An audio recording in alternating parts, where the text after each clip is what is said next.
lidar.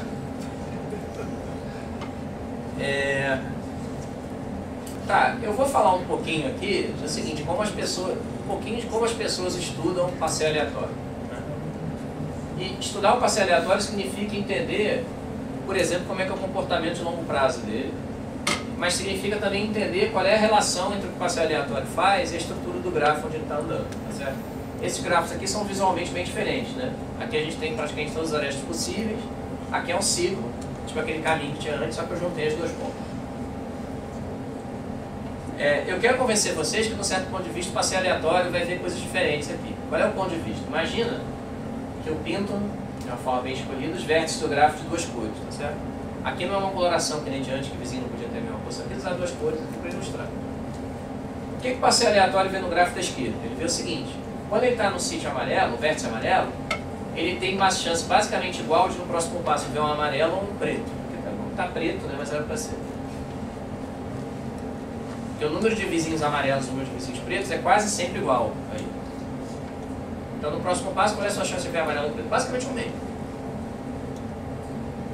Agora, aqui é muito diferente. Imagina que eu começo com o passeio aleatório aqui no meio da região amarela, né? Imagina que o tamanho desse arco aqui é n ou n sobre 2, alguma coisa assim.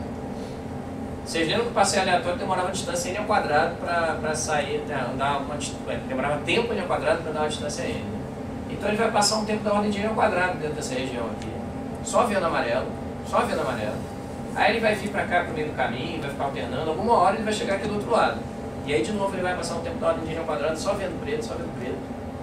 Né? Então, de alguma forma, o passeio aleatório ele vê a diferença entre gráficos. Que bom, né? A gente quer usar coisas tipo passeio aleatório para ver a diferença entre gráficos. Então, que bom que ele veio.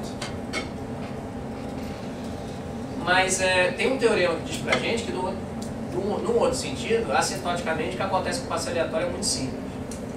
O que ele diz esse teorema? Bom, eu vou considerar, por uma razão técnica que eu não quero entrar, um passeio aleatório preguiçoso. Que significa o seguinte, em cada instante de tempo, né, o tempo é discreto, como sempre, em cada instante de tempo ele joga uma moeda. Com probabilidade de 50%, essa moeda dá cara e ele fica onde ele está, descansa por uma unidade de tempo. Com probabilidade de 50%, ele pula para o vizinho daquele jeito que eu falei, uniformemente ao acaso. Então os passos dele, de vez em quando ele não dá passo, de vez em quando ele dá, de vez em quando não dá. E aí eu esqueci de dizer, mas o gráfico tem que ser conexo também, ou seja, dado um vértice, dados os dois vértices, tem que ter um caminho de arestas unindo os dois. Num gráfico desse tipo, se você olha a posição do passeio no tempo t, tem um teorema que diz o seguinte, não importa de onde você começa, a sua chance de estar no vértice x, depois de ter passos, converge quando t vai para o infinito. Converge para um valor que é o grau de x sobre a soma de todos os graus. Vocês concordam que são vetores de probabilidade, né? Aqui em cima tem, aqui, numerador é não negativo, denominador é positivo. Eu estou pensando que o gráfico tem aresta, tem grau, tem grau. E a soma das entradas desse vetor é 1, né? Se eu somo todo mundo, vou ter a soma dos graus acima e a soma dos graus embaixo. Então, vetor de probabilidades, o que o teorema diz é que, assintoticamente, a chance de você estar no vértice x é só dada pelo grau, proporcional ao grau do x. Quanto maior o grau, maior a x. Aí tem um objeto matemático mais complicado, eu lamento que o slide assim, não tem muito jeito, alguma hora eu tinha que falar disso.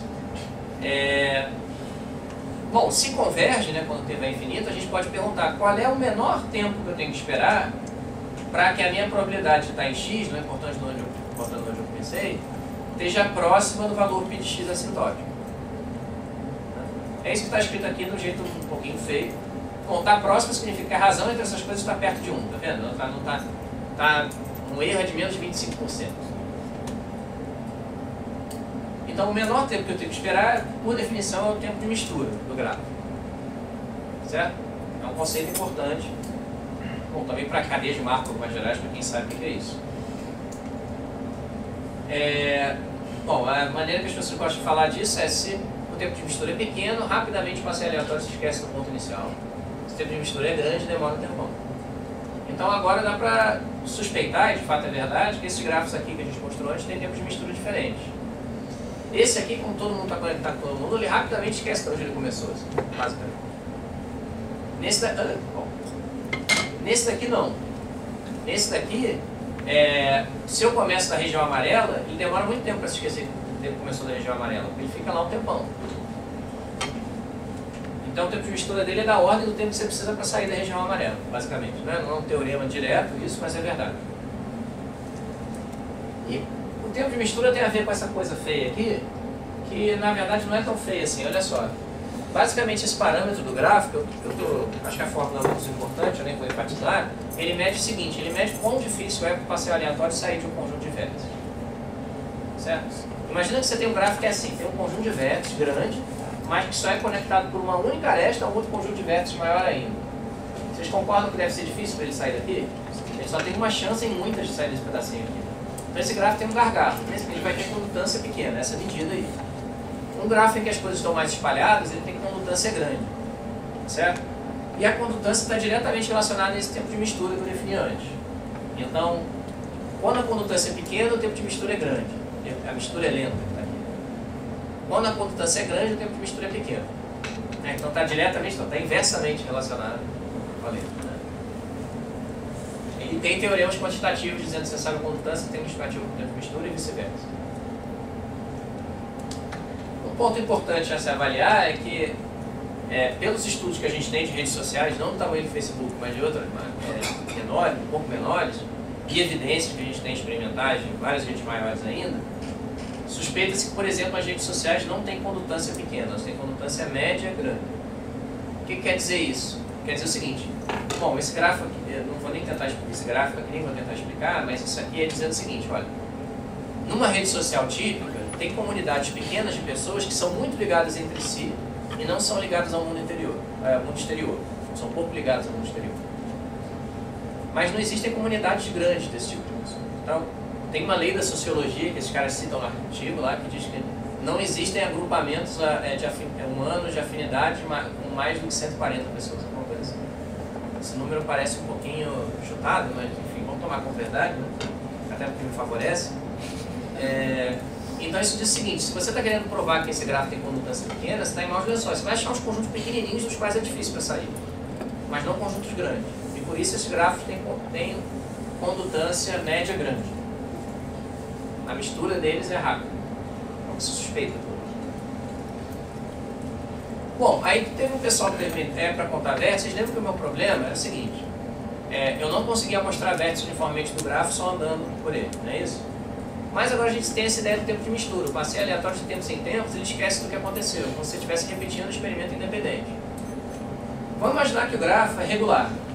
Ou seja, regular é quando todo mundo tem o mesmo número de vizinhos. Não tem nada a ver com rede social, mas é só porque é mais fácil de explicar. Certo? Então todo mundo tem 12 vizinhos. Vocês lembram que o teorema assintótico diz que a probabilidade de eu estar no ponto x converge para uma coisa que é o grau de x dividido pela soma. Se os graus são iguais, essa probabilidade é uniforme. Então significa que se você espera um tempo da ordem do tempo de mistura, você está no vértice e você pula para outro uniformemente escolhido. E você pode repetir isso para ir pulando para vértice uniformemente ou quase uniformemente escolhido.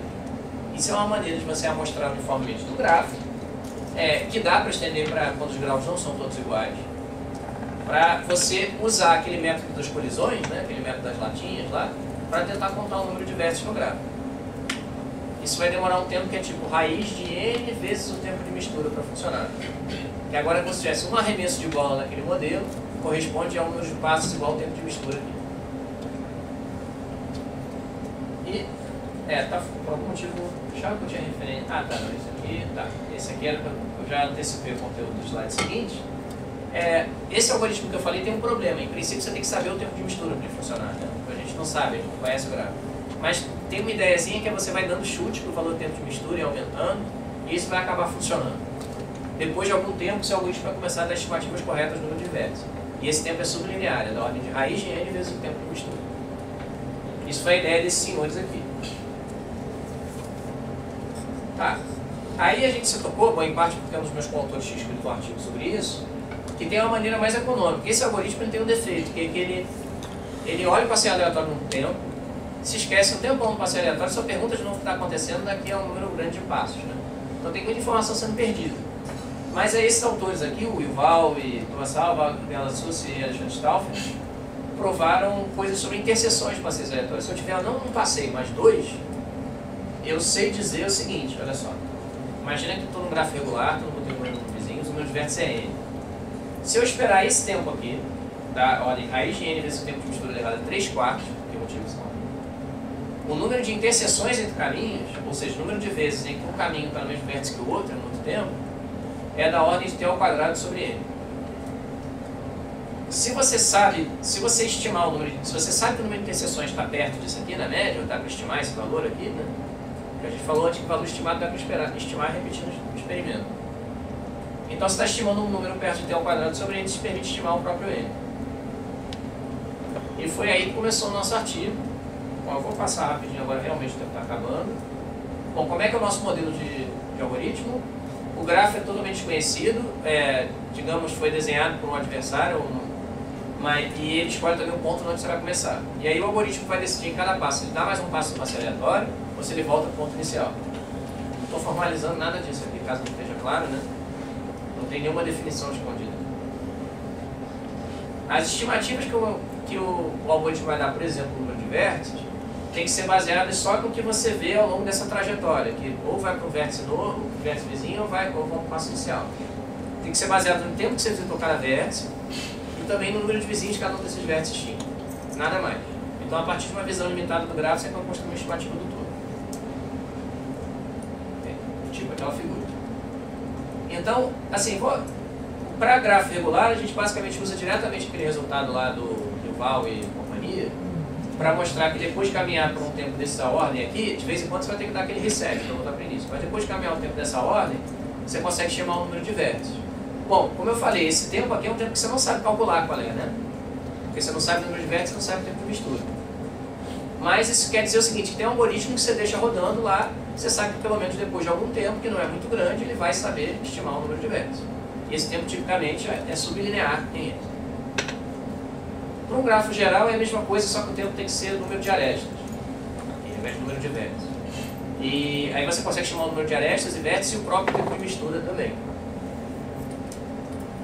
E a ideia dos algoritmos é que, como a gente quer usar aquela teoria de interseções, na verdade quer usar os teoremas a mais que a gente desenvolveu daquilo, a gente queria fazer vários passeios aleatórios no mesmo gráfico. Aí o que a gente faz é, a gente faz um passeio comprido, dá um reset para voltar para o ponto inicial, e isso é como se fosse um novo passeio dali. Né? E aí isso é baseado nas cotas lá do Yuval, do professor Lyons e outras coisas. Aí, assim, para dar limitações intrínsecas, né, eu falei o seguinte, o meu algoritmo, a complexidade, o tempo que ele demora depende do gráfico, depende de ele do tempo de mistura.